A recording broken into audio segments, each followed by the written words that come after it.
I have a question for you. When playing Rainbow Six Siege, how often do you see these operators in your games? Almost all the time, right?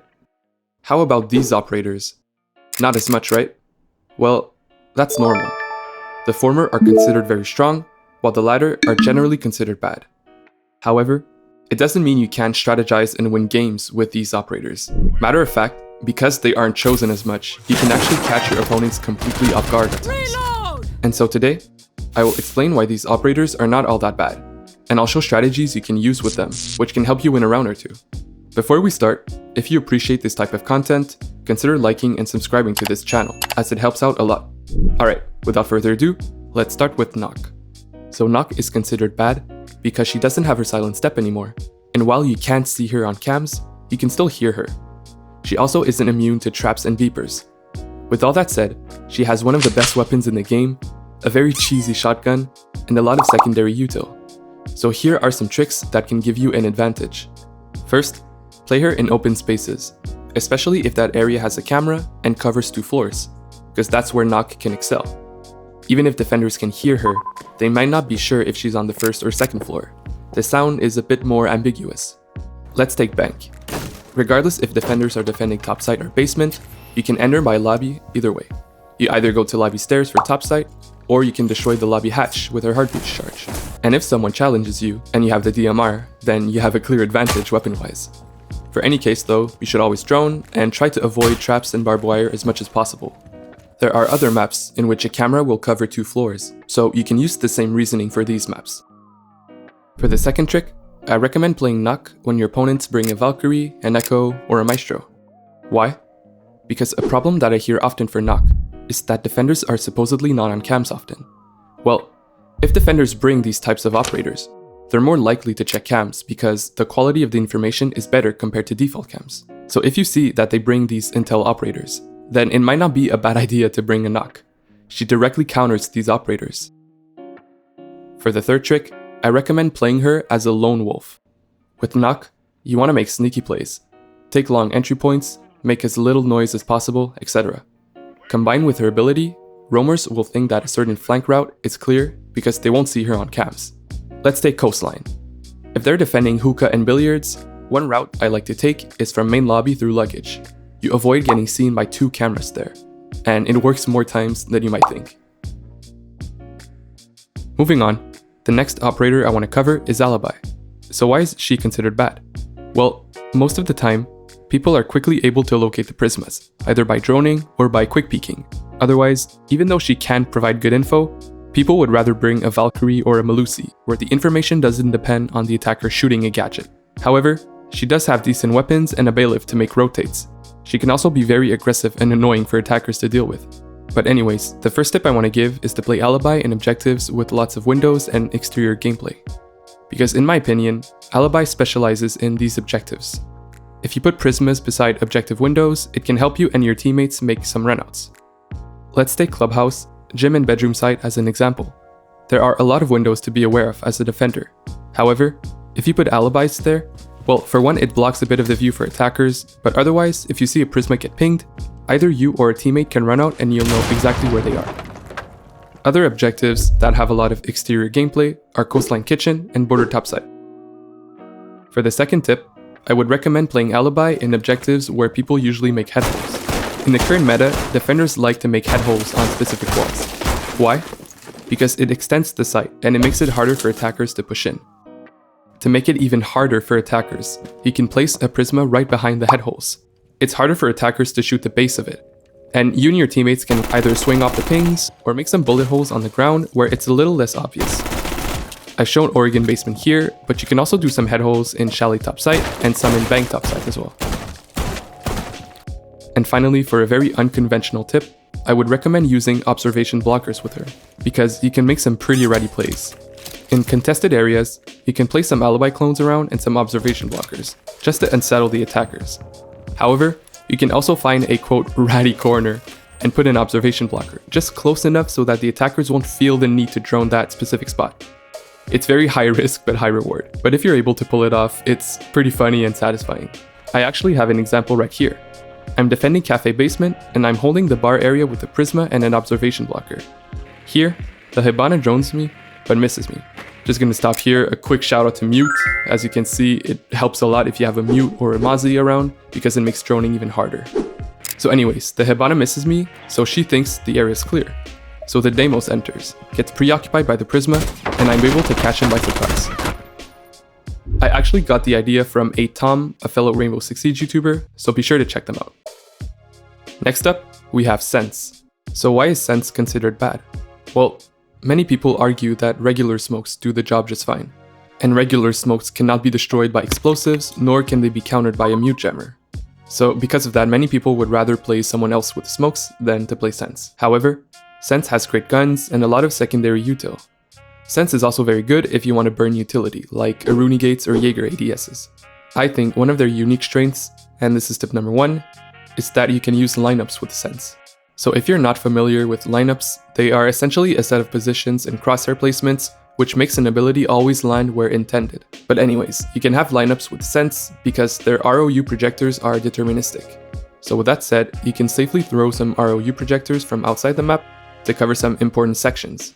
So one example where I see Sens being used for lineups is Bank. If defenders are defending top site, you can spawn in jewelry and go towards the telephones.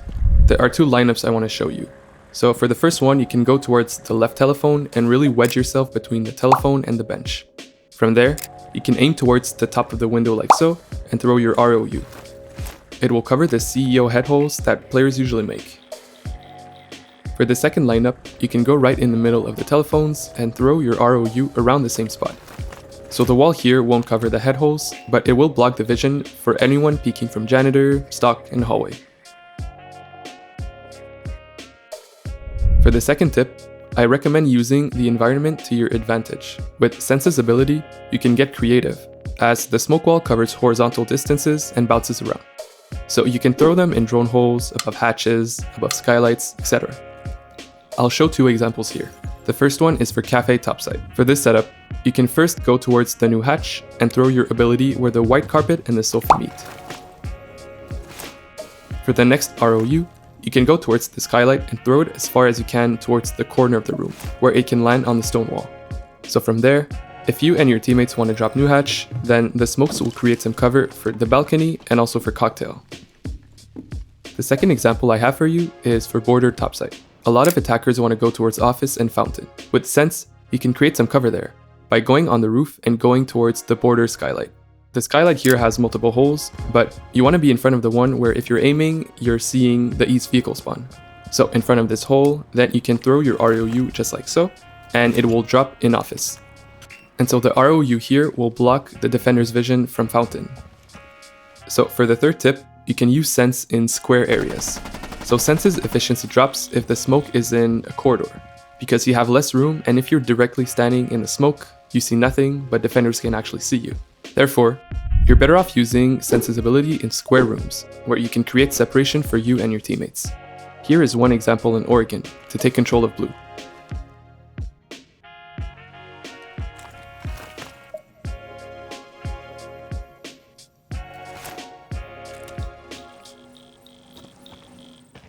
And you don't need specific lineups in all cases, just like here in Clubhouse for CCTV. If you're able to get the breach open, then you can throw an ROU just like let me restart. You can throw an ROU just like that, and it will block the vision of defenders sitting in cache. Moving on, we have Oryx. So why is he considered bad? Well, his ability is purely physical. And in a tactical shooter where some people have walls and where others can spam call you, being fast and strong doesn't seem all that powerful.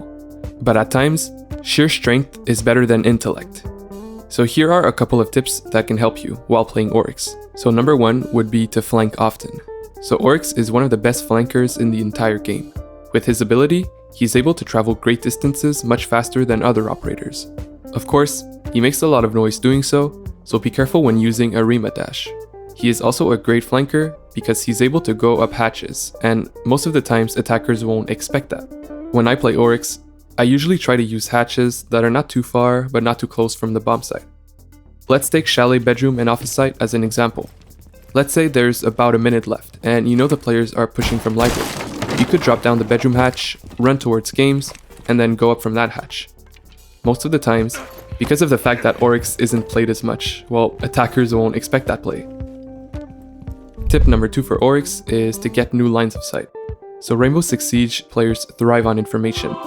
If your opponent knows where you are, while you don't know, you've already lost half of the battle. If you're trapped and you try to sprint to get out, sometimes you'll get lucky, but most of the times you'll end up being eliminated. However, with Oryx, you have free get out of jail cards. Let's say you're defending Oregon topside, and you're sitting by the babyfoot table. Your opponents know where you are, and there's one in trophy and one in white stairs, holding out an angle. Well, you could just Rima dash towards attic and get cover quickly. In any case, if you're really in a bad spot, you could always Rima dash towards any soft wall to get some cover. And so for tip number 3, I recommend making some goofy plays with Oryx. So Oryx can make some pretty goofy plays which are pretty funny, but can surprise your opponent. Here's one that I like. If you're spawn peeking through a door with a teammate, you could Rima dash in the barricade so that your teammate can quickly peek out of the door.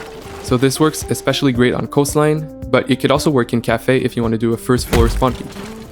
And finally, while Oryx does counter shields, usually shield players are smart enough to have a player or two following them. So rushing towards a shield in the beginning of the round isn't quite optimal. However, if it's later in the round and there are fewer players left, then it's actually a pretty viable strategy, especially when they're playing by themselves. The final operator I want to cover is Amaru. So why is Amaru considered bad? Well, her ability doesn't really help her team that much. And also her gyro hook is quite loud and predictable. Specifically in the starts of rounds, if an Amaru rushes directly into sight, defenders are usually able to stop her very easily. So because her gadget isn't that discreet, people would rather bring another fragger that can help the team, like Ashe or Finka. But even though she is a selfish pick, it doesn't mean that she can never help her team out. Her loadout is quite good. It can really disrupt the enemy team for a round. After one successful round, however, defenders are usually more aware, so it's best not to use her in every single round. A global tip that applies for all the following tips is to just have a pre-placed drone in the area you want to grapple, as it's very risky to rush somewhere without information. But anyways, for the first real tip, I would recommend rushing in less contested parts of the map. Sometimes, defenders are still setting up in those areas. Valkyrie cams, Capcan traps, or simply someone wanting to roam. Since they're not expecting someone to be in the building after 20 seconds, it's really the best way for Amaru to surprise them. And otherwise, if there is no one, then you're quickly able to take up some space, and you can just hold an angle and wait for an impatient defender to peek you. Personally, I like to use this tactic in coastline. When defenders are in hookah and billiards, I like to enter from the main stairs window and continue the round from there. Usually, someone from luggage will rotate towards penthouse, so you're able to get a free elimination that way. And funny enough, I was the victim of this strategy not too long ago. In this case, I'm defending Cash and CC in clubhouse, and I'm playing rather slow. And while I do that, well, Amaru rushes in from spawn into bedroom. And here I wanted to rotate from Cash to bedroom, but I'm completely caught off guard.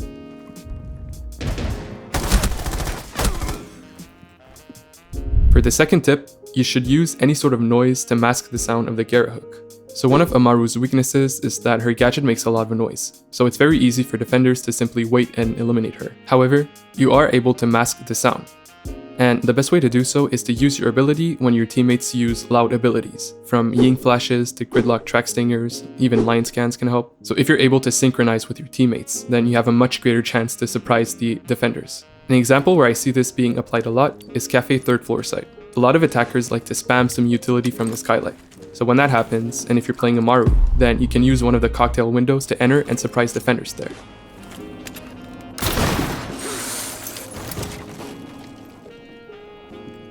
And finally, the third tip I have is, unironically, to use hatches. I know it might sound like a dumb tip, but since Amaru is almost never played, and since a lot of Amaru players get eliminated early in the round, well, hatch plays are rare. And similar to the Alibi trick, it's pretty risky but satisfying. Before climbing the hatch, just be sure to position yourself so that once you climb the hatch, you're aiming where you want to be. And from experience, hatches that are either in objectives or adjacent to them are the ones you want to try. Common hatches to climb are Oregon Dorms hatch, the Border Armory Desk hatch, the Nighthaven Labs Super hatch, etc. Thank you very much for watching this video. Although this was quite a goofy video, I had the idea to make it since I covered some quote-unquote situational operators in my previous video, so covering bad operators seemed like the next logical step. I'm no means an expert with these operators. This is just what I've gathered when I played with them and when I've played against them. So if I missed something or if I covered something incorrectly, please let me know in the comments down below. Once again, thank you very much, and I'll see you all very soon.